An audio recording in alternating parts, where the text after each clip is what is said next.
Welcome to the Virginia is for Laughers podcast, brought to you by X2 Comedy.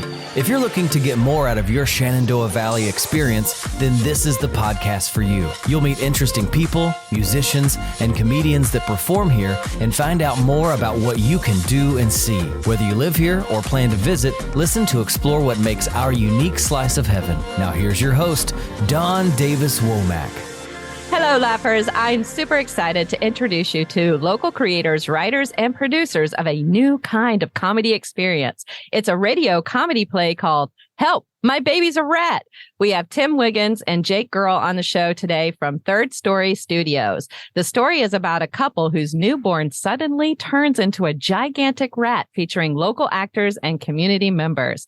This surreal sitcom spoof follows Willie and Dagnus as they try to help their son by appealing to the government, the public, and even products they see on TV. The play is interrupted and ultimately railroaded by commercial parodies that smash through load-bearing fourth walls. It's a radio play, so the bulk of the experience is audio only. But you can find it online wherever you listen to podcasts. And to celebrate its premiere, they're also playing it live, accompanied by an onstage visual element performed by local legend Nevin Zehr. Welcome to the show, Tim and Jake. It's great to have you both on today. Hey, Don. Thanks for having us on. Great to be here. Yes, this is so exciting to have you both on. It was so fun to read up a little bit about what you're doing and what you're about and what we're all about to experience, both our residents and visitors to the Shenandoah Valley. This is exciting, guys. So I want to get started with the Laughers getting to know you two a little bit. And I understand this is fun that both of you are James Madison University alumni. Now, is that where you both met? Is that how you met each other? So we first met each other working at Clementine downtown, and I was working front of house. I was like serving, bartending, managing. Tim was working in the back, and we would just talk about just like funny stories and other things that we liked. And then we somehow, I don't even remember, we just brought up, I was like, oh yeah, I'm in this class. He's like, oh yeah, I'm also like doing this class. And we're like, oh wait, we're both at JMU. We didn't even know that. And so then we connected from there. And I remember seeing you on campus though. And I remember like that I knew you at work, but I didn't know you all that well, but then I saw you on campus and you said hi to me. And we came to realize that we were both a little older than most kids. We're going back to school and, working our way in restaurants and getting our degrees. So it was nice that I realized that there was another person who was my age. And then, we were working together. And all of a sudden we found ourselves talking about all this stuff, all this creative writing stuff. We had some classes together in common. Yeah, it was actually really just a great, like he said, a really nice relief to find someone who is same age, doing the same thing, essentially. Going to JMU at a later age. So that was, and then everything else that fell into place was great too. Yeah. Yeah. So you had a creative writing class. What were your majors then? Was it the same major or were they different? Different majors. I was an English major with a creative writing minor. And I was a music industry major with a creative writing minor. So we would both have a couple classes in the Kiesel building on JMU campus. And we took one class together. We after we found out that we're both in the same minor, like, oh, well, let's actually try and take a class together. I think it was violence and fiction. Yeah. With Summer Fitzgerald. Excellent class. Yeah, fantastic. And then we also took some similar classes, but just at different times. Yeah, with the same professors who we really loved working with. Yeah, it's great. That's great. Yeah, you're no stranger to the restaurant business, Tim. I was reading that you were at least a part owner and worker at Little Grill, and Little Grill's been not family. I say family. This is family to me in Harrisonburg. So that's where that's coming from. But it is just, our Harrisonburg family. It's been beloved by this community, and it did close down, but now it's reopening. And I'm just curious about your experience there because of your love for farm to table food, and if you're going to be a part of the reopening that is coming our way. Yeah, that's right. I was a part owner at the Little Grill from Well, I worked there from 2015 to 2020 and left right around the time COVID was making things crazy. And yeah, a lot of what I did there was working with local farmers to get local food. I would track how much of the money that we spent on food that we gave to someone in a local definition was like 100 miles or something, and tried to get that number up, which in hindsight was very expensive, but also it was worth it. I don't know. We gave money to local people and we hopefully reduced transportation emissions and kept the money in the community, which is important. I did work pretty hard on that for a good couple of years. And then I went to Clem's, where I met with Jake and went back to school. And that's really why I wanted to step down from the very intense and rewarding but hard job of being a co-owner and go back to school. However, I should say that I am going back to the little grill now. Yay! Yeah, it's I'm not going to be an owner, so that's fun. I'm just going to cook. So, Tim, can you guarantee that they will bring back the pumpkin pancakes with the cream cheese and the Bricker Sun? Shout out, love those dishes. I can guarantee that all of your wildest dreams will be fulfilled and then some. Hey-o. That's great. I'm glad you're going to be a part of the reopening when they come back. That's exciting because your passion for it shows even in your description for the play that they have at Court Square Theater. I think you called it, it's a gluten-free experience. Is that what you were saying? Organic gluten-free experience. Which admittedly was a bit of a... You can only work in these industries so long without feeling a tinge of being jaded. So it was more than a tinge. But, we're passionate about it, but we I did it every day for a while. So I threw those buzzwords out there because I know people love to see them. Yeah, I love to see them too. In fact, speaking of locally sourced food goodness and farm to table kind of yumminess, today's featured snack that I'm munching on is PrePOPsterous Gourmet Popcorn. Have you ever had it? I have not, but it looks very unique and delicious.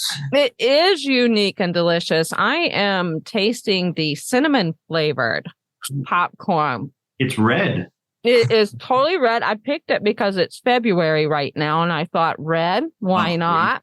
It's amazing. And this flavor is just, I don't even know how to put it. Is the flavor just popping in your mouth right now? It is popping in my mouth, and I can taste the gourmet. I know that they use the kernels grown right here in the Shenandoah Valley. I can't believe it. I can't believe it. And yeah, where? I'm from a local farmer just 10 minutes away from their factory. Yeah, that's awesome. And that's so good. Fact. I'm sorry you guys can't have some right now, but we are sending some to you. It sounds good from over here. It sounds delicious. Believe me, you don't want me sharing your popcorn. I'll eat popcorn. I have one of those feed bags they use for horses. I just strap it to my ears. And I'm normally shoveling the stuff that falls out, putting it back in the feed bag. You can't do it fast enough, but no one could. All right. So I'm not sure how sharing this box of popcorn is going to go between the two of you, but I'm going to wish you both good luck. I regret that I told them on it. Wow. I'll wear the feed bag this time.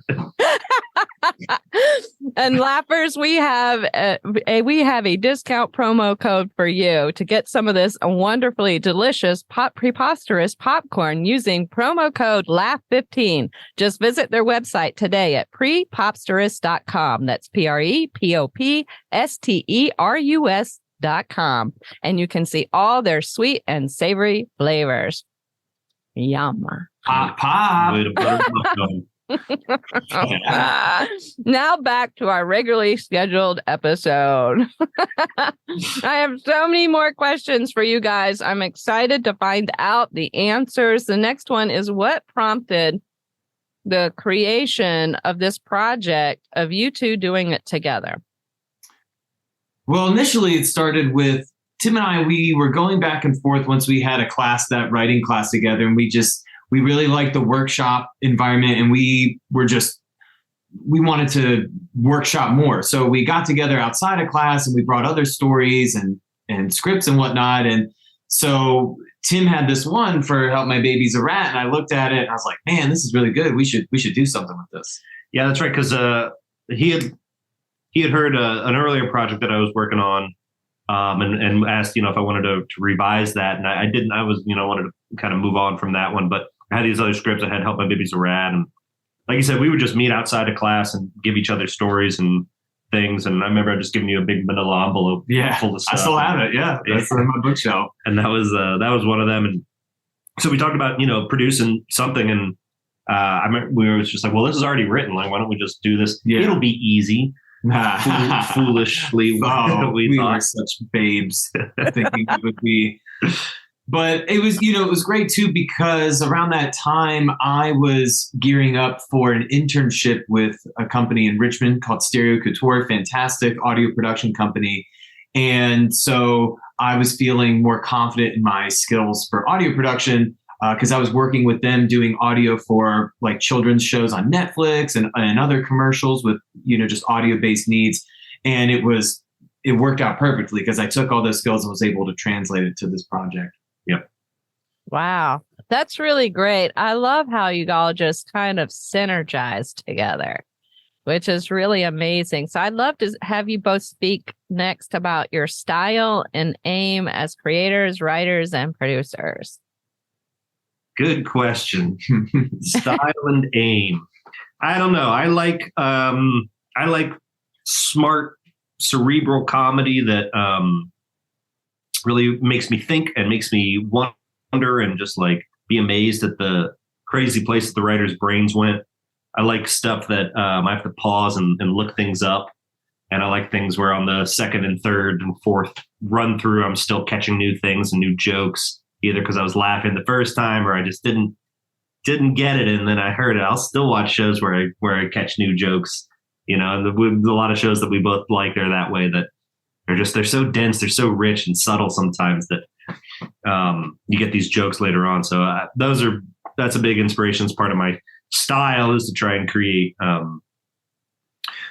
interesting and thought-provoking comedy. I really love the and kind of an area of fiction and comedy that's like in sci-fi horror mixed with comedy. There's like a strange overlap of absurd, surreal science fiction comedy. And I like trying to write stuff in that area. That's what I say. I mean, Tim, one thing that really helped us gel was that we did have a lot of similar likes and interests. And I also am a fan of comedy. We both really like the show Community. We both like Arrested Development. It's Always Sunny in Philadelphia. Tim got me into 30 Rock, and he's a big fan of that. And so we like writers like Dan Harmon, Megan Gantz, and people like this. And, personally, my goal has always been to, create content with the same effect that the content I like has on me, whether that's, with music or with writing, and I'm also a huge fan of sci-fi. So I just love the realms that are opened by using that genre for creating content, but then also adding in, like, what does comedy look like in a sci-fi setting? Or even drama? What do sections of drama look like in a sci-fi setting, rather? And so I would say, Tim, we've talked about this. His likes maybe are a little more niche in some ways. I like those, but I also like maybe some of the more broad or more common things. And but I think we balance each other well in that way, and we're both reminded of those interests from one another when we create or work together. Yeah.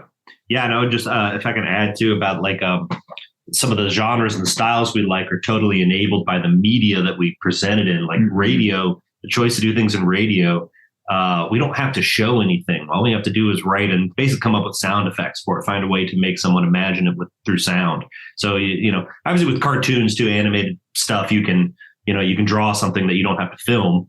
And in radio, it's even easier. All you have to do is just make the sounds for it. So we can come up with whatever we want. And it was nice because by having those kind of like that defined set of rules, making it an audio based project, it gave, me personally more time to compose some of the music for the piece or to, arrange the effects. We had more time in, looking through takes and other things. And just overall, this was basically a 2-man operation. And so that helped us, we didn't have to worry about funding for animation or filming. And, we also love the, we both like Hitchhiker's Guide to the Galaxy, the Douglas Adams radio play that had that. I remember listening to even the H.G. Wells War of the Worlds. Yep. Right. And what was that? Adam Sandler, he did comedy. Oh, yeah. They're all going to laugh at you. I used to listen to that TV. My cousin gave it to me when I was in high school.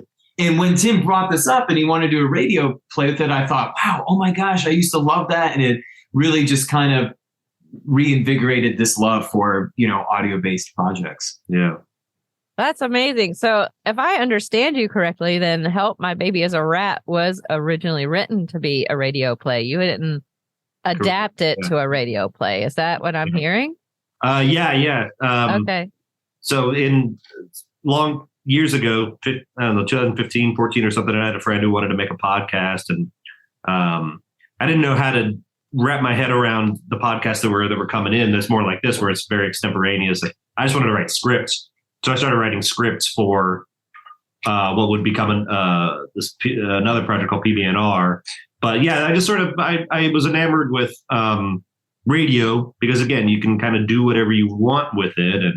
And I'll throw a shout out to the Firesign Theater, which is a kind of an old radio troupe that did really complicated and funny and cerebral radio plays from the 60s and 70s and onward, really. My dad was really into it, so I heard some of this stuff as a kid, and I think I've always put them on a pedestal in terms of very, very top-tier radio writing.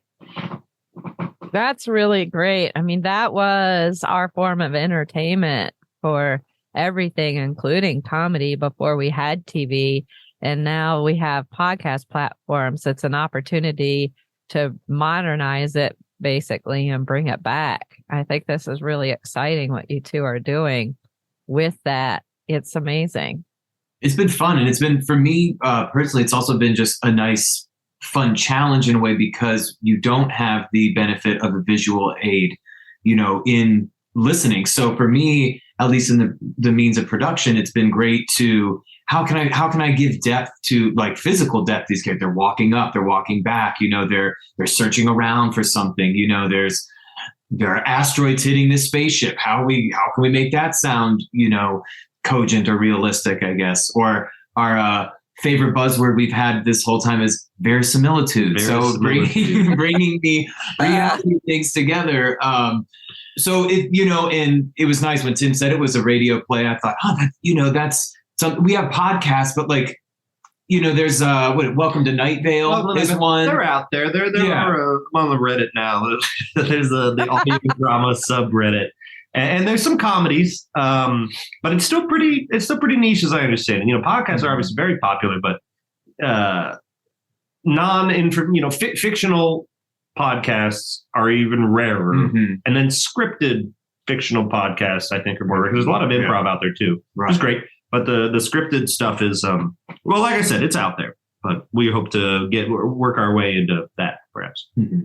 What was that word again? I only heard part of it, but it ended in toots. Verisimilitude, the quality of seeming real. Okay. How do you spell it? Don't know. VERISSMIMILITUDE. There we go. I think this should go. This should be a new national spelling bee word. Oh my God. Good luck, kids. Good luck with that one. Don't try this at home, adults. Yeah. Speaking of that, though, you mentioned it, this PBNR, Tim. You mentioned this project you did, which was a sketch comedy podcast. What was that all about? Right. That was my idea. The idea was basically that it was like NPR, but 10 years in the future. And they're broadcasting news into the past to try and prevent the future from happening, in the hopes they can change the future. And yeah, it was just short skits that were having fun with NPR classics, talk radio. I do commercials. I love writing fake commercials. I love poking fun at commercials. Really. So I did the car salesman bit where he does like all these. I wrote these really fast tongue twisters. My friend Nevin performed them admirably. That was a lot of fun. I wrote everything for that and wound up doing the audio production, which was, I don't know what I'm doing with that. Which is it was great though. It was great, and I remember listening to it, and that's why I approached him and I said, "Hey man," I said, you told me that they had done it a little while in the past, and then I thought, hey, why don't we revive this? And he's like, well, that was like another era. I did that with other people, so let's do something new, and which brought us to the project today. But I loved listening to it when he told me about it. Yeah, there's 7 episodes still out there on the internet. See, you said PBNR. I always thought it was a play on NPR, but then like a PBR, like PBR, like Past Blue Ribbon. So it was something we just like tossed around. And then it stuck, and then that's what it was. I don't really know. We sort of backronymed it, with an acronym, and you decide what it stands for. I don't remember. It was like public. I don't know. I can't remember. Yeah. I see it out there. What influenced you to change that or stop that? Or COVID really waylaid that one, I think. Well, I think there was a confluence. I had a buddy. I was working with 2 friends, and our lives were taking us in different directions. One moved to out west, and one moved to New York, and has since moved back. But I think that it was getting hard. And then, that's what it was. No, it was like we recorded 1 episode, and we had this great spot that we could go to. I can't say too much, but a friend had what was it? How was it? Their mom worked in an audiology department, and they were like a hearing specialist. And so they had this medical booth for doing hearing tests that locked with like double vault doors. It was like the most soundproof thing in the world. Sounds like a dream to me. Me too. Yeah. And so we could go there at nights, and but it was at a health clinic. So we would go there at nights though, and record it. And it was amazing. But then COVID struck like on the 2nd episode, and so we couldn't go to the health clinic anymore because that was a no-go. Right. So we started doing it in our house, and when you record a podcast in your house, sometimes you put the blanket over your head and try and simulate that audiology booth. Dry room. Yeah, no reverb. That's the dry sound. And so that was hard because we were doing table reads of these scripts over Zoom, and try and rehearse, and then doing recording remotely. It was tough. Yeah. Yeah. Still though, you got from that experience 7 episodes. Do you feel that experience had an impact on your writing a radio play and putting Help My Baby Is a Rat in this form on podcast platforms? Well, I think I wrote Help My Baby's a Rat before I wrote PBNR, really. I wrote that a while ago, and it just sat around for a long time. But yes, they have similar, they come from the same part of my brain that wanted to produce comedy. And this is like the thing that's within my grasp, especially with an excellent co-writer and producer who can actually make things sound excellent. It's well more within my grasp. We can't make a TV in movies yet, maybe, but right. We can make these radio things that are cool. Yeah. Start with where you're at, where your talents lie, and what you can bring to the table. And you certainly bring a lot of talents to the table, Jake. You have been a guitarist and a musician for over 20 years, spending quite a bit of time, I did not realize, in Beijing, China, of all places, to become a part of the established sound. And I would love for you to explain to me what that means, established sound. And you also recorded an album there. So why China? How did that happen? And sure. First off, to our Chinese listeners, 你好, 你好, 中文朋友. I've had a pretty unconventional life, and I was younger. I was actually a teacher by trade. I was certified to teach English as a foreign language. And I had spent 2 years in Ukraine, and I was teaching there, and then came back for a year, was teaching at a Montessori school. And then one of my students there, their parents said, oh, hey, we have a person opening a new school in Beijing, if you'd like to go. And, I was just kind of stuck, I would say, in America at that time. And so I really was excited about this opportunity. So I went, and within the first year, I just found the music scene, and I just started going to open mics there, and shout out Lush Open Mic. And it was just an incredible snowball effect of, someone noticed me, and then I got into their band, and then another, and then another. And then before it, I was just full-time professional musician over there. And it taught me so much, gained a lot of great experience just working with others and playing all styles of music.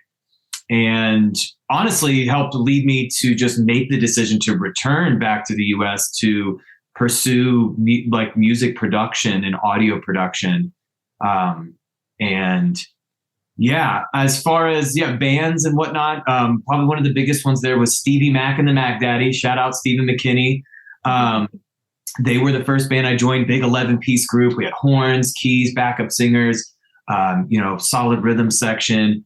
And, we just kind of took that city by storm as an expat band, but with everyone. We had people from France, the UK, China, from the US, all over. And we won a bunch of awards. We recorded an EP. I also had another band, The Hunters. We also recorded an EP, and won some awards. And it was just, it was an amazing experience that I'm just so happy and fortunate to have had.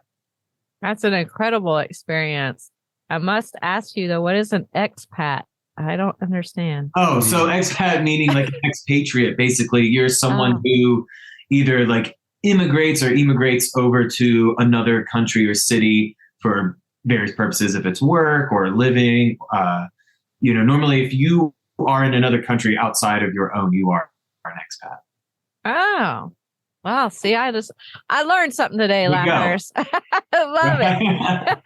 And you were teaching English as a second language. Is that what you were doing? I taught that. I taught public speaking. Okay. I taught some leadership courses. I was at public high schools. I was at colleges. I worked at private schools and institutions as well. So, and it all, I also did, funny enough, when we were starting this, I also did a lot of voice acting over there. So what? I did. It was just so bizarre how it came to be, but I ended up doing, different narrations for commercials, for company presentations. I did the voice for, they have this museum in Sichuan, and it's like this water museum. And I did the audio guide for that. And I never got to go there and then give myself the audio tour. I really wanted to do that, but never got around to it. And then got to do voice acting for various dubbing for shows, some small mobile games and other things. And so when Tim, when we came to this project, I was like, hey man, I have some experience with this. So that's right. And Jake does one of the main roles in the play. Oh, really? Yeah. That's exciting. What's the main role? The role of the salesman. Oh. The salesman is a computer program that Willie Muletwerp has installed a computer into his brain to show him ads. And the program ultimately wants to kind of take all of his money. Everything from just wants the salesman is just, soul sucking, money sucking. He wants it all. With no care for the so naturally I thought Jake, naturally it's so it's like an AI chip in his brain. Is that what we're saying? Yeah, something like that. It's like a cell phone, but 10, 15 years down the road or so. Surgically, it's what's coming. Yeah, it's like what's the thing that's getting developed? Neuralink. It's kind of like it's maybe like that. Maybe like Neuralink. Yeah, I don't know about that Neuralink, people. Yeah. If you're on the fence about Neuralink, go ahead and listen to this, and then you say, I don't know if I necessarily want all these ads in my brain. That's right. Oh my gosh. Are you playing music now here in town, Jay? So I'm doing a bit. I just graduated, and I have a new duo, an old duo actually with Thaddeus Jackson. This is we're called Safari Blue. We play sometimes, but I have another duo that I just started we don't have a name. I'm just going to call it Strings and Things because Emily, she plays violin and I play guitar. And we'll be starting to play music out soon. Actually, Chop House, the local Chop House Bar and Grill. Oh, great. In the next few weeks, we'll be maybe playing there like once a week or every other week, something like that. Different jazz. We'll play some pop arrangements, things like that. What are going to be the things? It sounds like you covered the strings. Yeah, that's well. Good question, Tim. I like it. Good question, Tim. Tim. Yeah, I have, those things I would say will be my pedal board, which allows me the different effects. I can loop myself. I also have I have like a foot tambourine, a finger shaker kind of thing. So say those are the things. That qualifies as things. There's legal qualifiers for things. You can't just throw that word. Right. I can't just say things. Could be any. All encompassing, but we need answers. Exactly. Right. Guys are fun. You two came to the table on this project with shared love of comedy, writing, and all things bizarre with your different talents. As a duo team, then, what is your creative process like? How do you collaborate and work together? In other words, who's doing what to make this thing all happen? This is a really interesting project because while we're working on it together, it did start with Tim. It started with his script that he wrote, and then me coming along and showing interest and saying, "Hey, let's produce it." So it is definitely a collaboration. It's just not, I guess, like not from scratch, both of us in at the same time. And it's hard to speculate about what the pattern might be because there's only one experience. This is the first thing we collaborated on, so it's kind of hard to know the difference between. I don't know. It's kind of a little. We'll see. We're still figuring it out. But he's right. I mean, this is a script that was already written, came into it, so a lot of the creation was already done. We've collaborated a lot on all the music and the sound effects and a bunch of stuff. And I'm going to tell you, it's not always easy. You got to put the work in if you're trying to make something great or even mediocre. It takes a lot of work. I'm reminded of I read for one of my. I had a screenplay class in my last semester, and it was in there was a chapter about collaborations, and it said if you can find someone who has a similar style of like humor as you, that you should really hold on to that person and try and work with them, if it will continue to work out. So I remember reading that and then thinking, and as Tim and I were beginning to really work together and think, I was like, okay, we both really like the same comedic shows and premises and whatnot. So this should work, and like you said, though, there is, there's a lot of compromise. There's a lot of back and forth. I mean, our process on this has been, at the beginning, it was very much working a lot together, like physically together. We were auditioning actors. Right. We had some table reads. And then when we chose the stuff, we started recording people. Right. Yeah. Recording it would be in here in this room, and Jake doing all the kind of technical stuff and me supervising the script and giving a lot of the direction. And that was that. I mean, that worked out fairly well. You would help with some ideas and direction. Yeah. For the most part, I've been, reading these lines for years, so I have a pretty good sense of what I'm looking for. Although not maybe a good sense of how to explain it all the time, but I would do my best. Putting thoughts into words, right? Yeah, right. Like, no, do it like I've been imagining. Yeah. I have this sound in my head that I just can't extract, but can you try and do it? Exactly. And the actors like, wait, what? Yeah, sometimes I think they were a little confused. I totally understand that. But they were great. They worked with us so well, and they brought such a wonderful variety, as you said, Don, and as we've spoken about, like, it's been a really nice communal project, which has been really cool. Yeah, it's like it's 20 different voices on it. Mm-hmm. Yeah, with local actors and community members that are featured on the project. In fact, I saw a familiar face when I was watching one of your behind the scenes videos. It was Bethany, and I know Bethany from improv, years ago, and now she does Rocktown Improv, among other things. And it was just wonderful to see her. And I love that. What character is she playing? So she plays the roles of Miss Forrester, who's a receptionist. She's a receptionist in a senator's office or congressman's office, I guess. Mm-hmm. No, he's a senator. He's in Senator Sandbag. Yeah. Senator Sandbag. And she really nice touch, guys. Yeah. Okay, go ahead.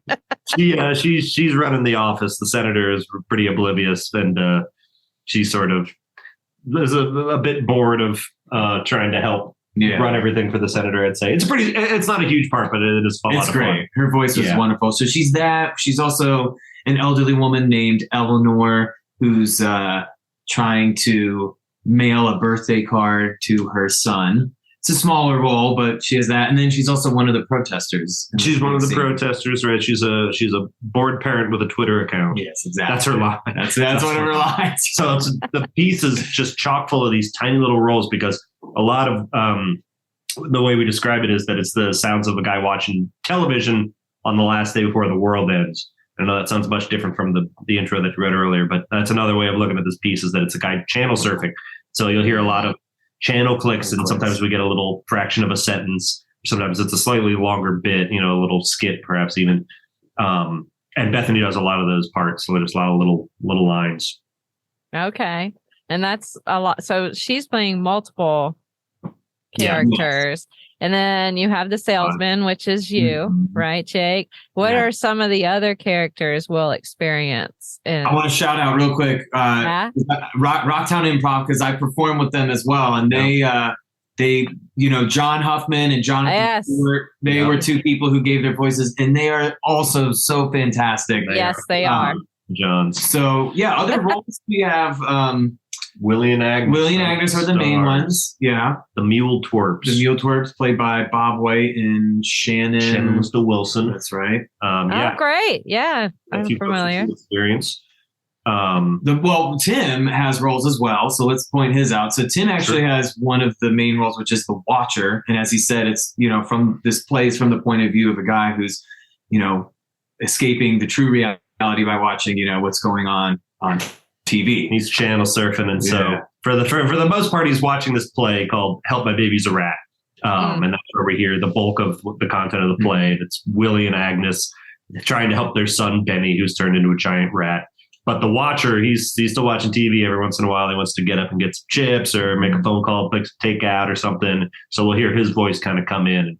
There's an extra layer of, like we said, load-bearing fourth walls. Yeah. There's the Watcher who's watching the television channel surfing. Tim is also Senator Sandbag. I'm also Senator Which Sandbag. is a hilarious role. So it's some great lines in there that I love. We've got like fake game show hosts. We've got a wonderful televangelist on there. Yep. What is stand-up comedian bit? Stand-up comedian bit. Oh, now listen, you guys should have called me. True. Yeah, stand-up. Yep, that is true. Next one. Hey, we got next one. There you go. Sequel. The sequel. That's good though. I'm, John Huffman. I just actually had lunch with him the other day at Taste of Thai and caught up with him. He's great. Yeah, he is great. He plays one of my favorite roles in this, the televangelist. By far, one of my very perfect. Been my favorite since we recorded it. It was so good. He's just so funny.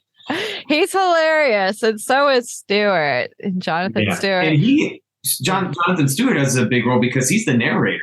So great! He's got a really also perfect. Yeah. Yeah, and Jon Stewart was in it from day one because I tried to produce the script the winter before COVID hit, and it was just doomed. But I got like a table read off the ground, and I had Bob White was also in it, and Bill Bleeker and Jay Zehr. Jay Zehr was helping me with the first production, and so definitely appreciating Jon Stewart for being there from day. In fact, it was one of my mom saw him on campus one day. And John, when John realized who she was, he was like, "Oh my God, I worked, with your son on this play. I would really love to do something that was so funny, something like that." She told me that, and that was nice. That was like maybe I should do something. Yeah, they're really great. I worked with both of them. We did a YouTube series called Friendly City Comedy. It wasn't anything, it was for fun. So it wasn't anything consistent, but we had a really great time. I loved working with them. We referred to them by their last names because it was two Johns. So we referred to them lovingly as Huffman and Stewart. Yeah. And that was a really great time. Yeah. I love their minds, and they fit completely in with all things bizarre. Absolutely. Yeah, absolutely. In the most grandest way. Oh yeah. Yes. They're just such a wealth of just knowledge about even just acting and comedic timing. Yes. And Bethany as well. Bethany, yes. Yep. And everyone else in Rocktown Improv. But yeah, with them helping with the project, it was so fun. It was very fun. Yep. Yeah, you guys that's really exciting. Now, I want to talk a little bit about technically, how is this all going to work out? So you've got the live performance happening at Court Square Theater, but also on the same day, as I was reading and understanding it, you're going to have it also drop on podcast platforms at the same time. Right. How does that all work out? And how does Nevin play into this whole experience? Yes. We wanted to have a premiere event that celebrated the work of all the actors who donated their time. Okay. And so we were envisioning this listening party. Yeah. And we started to think, well, that's kind of weird. Like, who would sit around and listen to something? And originally, what are they going to look at? Right. And originally, Tim was like, well, we'll do like a silent disco kind of thing. I was like, I was like, okay, yeah, we're thinking about renting that equipment. But then we're like, well, what if we put it on at Court Square Theater? They've got a sound system. Yes. It can happen there. But right. So we're playing the recording. We're not performing it live. Mm-hmm. We're playing the recording, which has been an obstacle to try and explain to people. And then we have our friend Nevin, who's going to do a theatrical aspect of the play. Yes. And it's kind of intentionally vague. But we're doing this though. I'd like to explain this meeting because we wanted to really make it kind of a sensorial deprivation type of experience because it is audio based. So we were thinking, okay, we'll do it in the theater. We'll keep it dark. And then everyone will just listen. I think, well, their eyes are still going to wander. So we wanted to give them some kind of visual aid, to focus on. But then we went a step further. Well, let's actually incorporate one of the roles, and then let's actually it's incorporated into the play. Yep, it's it works into the canon of the story. Mm-hmm. I'll say that. Yeah, it's visually stimulating enough. We hope, but this is the idea, that people won't be tempted to look at their phones. Yeah. But it's not so stimulating that they won't just sit and listen because it's an audio play. Right. So it's a weird event. This is not. That's what we tell people. Very bizarre, unique. We say it's the most unique thing you'll see Sunday night on the 26th. Definitely around town for sure. Yes, we hope. That's really great. So it's a one-of-a-kind of experience, and then. How do we get to hear the actual, after the 26th? How do we get to hear Help My Baby's a Rat? Where do we find it on? So we're going to put it, it'll be on all major streaming platforms. So you can just, Third Story Studios, that's our name. That's where you can find it on Spotify. It'll be on Apple Music, Google Play. We'll put it on YouTube as well. We have a YouTube channel with the same name, Third Story Studios. And I think Deezer, Tidal, it'll be on all of these major streaming platforms. So then, and our website that we have as well. So it's going to be, it'll be out there. Just search "Help My Baby's a Rat" or Third Story Studios. Yeah, that sounds good. Speaking of which, why the name Third Story Studios? This is so as we're what is happening, you two? Yeah, we're in the third, coming to you live from the Third Story Studio. It's on the third story. It's on so technically it's on the third story of the house that I live in, and we were trying so hard to come up with a good name with the production name. We had. I'll list some. I'll let Tim list some. We were trying to think of everything. We're like Hit Wave Productions. Radio Wave Productions, Pop Productions. That would have been good for PrePOPsterous. Yeah, shout out. We had a long list of names, and there were ones we liked, and they'd be taken, already, or we just couldn't kind of come to anything. We did decide to pull out Scrabble tiles. Yes, we were just started like randomly generating words, hoping to get some inspiration from the Scrabble muses. And honestly, I do believe I think it was like THRD or something like that. Yeah. It was TURD. Right? Third Story Studios, but that was taken, so we couldn't do that. Oh, shoot. But even it's funny because then when we settled on this, we're like, okay, well, so it was Third Floor Studios, Third Floor Productions, Third Story Studio Productions, Third Floor. We went through so many iterations, but they were taken or something else, and somehow Third Story Studios was not taken, and we just thought, we're like, that's it. That is the one we're going with. Yep, done. Now it sounds pretty good. I like it. Yeah, I like it too. Yeah, I like it too. It's double meaning, hopefully, with like stories, telling stories. Yeah. I don't know what the third story will be, but we're on the third story now. Anyway, that's where the name came from. Ah. Already worked on your second one after Help My Baby's a Rat? We've got some ideas cooking. Got some ideas. We have been busy just finishing this project up, but we're very excited to put this on, and then we're very excited to move on. Yeah, that's right. On to the next thing. On to the next thing. Love this. Love the rat baby. Right. What do you hope people will feel when they walk away from listening to this experience? I'll let Tim go with that one first. Okay, Tim. What is I've been saying it a lot, that I'm hoping that they'll feel was it like delightedly confused? Yeah, basically. Like entertained but confused. It's a strange piece. There's no doubt. It's not a traditional story. It doesn't offer traditional resolution. And it's weird and it's fun. Yeah. And I hope people are feeling, boy, I need to listen to that again, because there was a ton going on and I missed some things. I agree. Yeah. And piggybacking off of that, we want them to laugh. There's some really funny bits. And we want them to think after that. We've talked about this. I mean, I have listened to this so many times in production, because I'll just be sitting in here and just going over scenes and, everything else.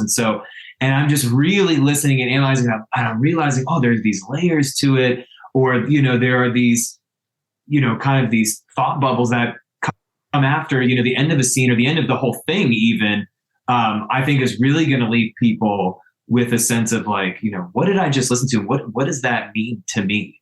And so I really hope that they walk away with that, and then in mulling it over or listening to it again, they figure that out. Yeah.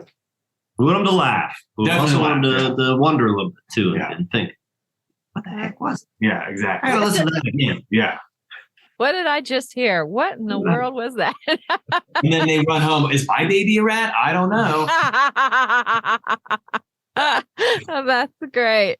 Well, how best can the Laughers follow you all on social media or otherwise to get connected and get their tickets to Court Square Theater and listen to it on Third Story Studios, etc.? We've got Instagram, so at Third Story Studios. Facebook, we have a Facebook page as well, at Third Story Studios. We even have a TikTok. Shout out to our friend Emily Hassett. She's from Ireland, and she's a friend of mine that I met in Beijing, and she's been helping us with some marketing and social media. So we have a TikTok at Third Story Studios. So there's some content on there. And you can go to the Court Square Theater website and go to the live events. Sunday night, Sunday at 26th of February. That's when our event is. You can go to the website and buy tickets there. You may see our posters around downtown Harrisonburg. It's got a QR code. You can scan that with your cellular device, and it'll take you to the website on the World Wide Web where you can purchase tickets. I love that you used all this old school language with the modern technology. QR stands for. That's really But tickets are only $5. Tickets are $5. Pre-sale, $7 at the door. We hope that's a reasonable ask for 40 minutes, a 40-minute runtime. Yeah. Come be delightfully bemused for 40 minutes. And bewildered for $5. That sounds perfect. I think we should all do it. That's what I think. And thank you so much. Yes, absolutely. Thank you so much, Tim and Jake. This has been such a great time chatting with you today about this new kind of comedy experience you're bringing to the residents and visitors of the Shenandoah Valley. So thanks again for coming on the show. Thanks, Dawn. Thanks for having us. This has been amazing. Thank you. Great time being here. Thanks, Dawn. You're so welcome. Laughers, you can see Help My Baby's a Rat perform live on Sunday. Well, perform live, and you know the way they explained it. So take it for what it is on Saturday, February 26th at Court Square Theater in Harrisonburg, Virginia. You can get tickets at courtsquaretheater.org. That's theater with an ER.org. It will also be available wherever you listen to podcasts on or after February 26, 2023 at Third Story Studios. And remember, Laughers, you can use your discount promo code LAUGH15 when you purchase delicious popcorn at PrePOPsterous.com. That's PrePOPsterous.com.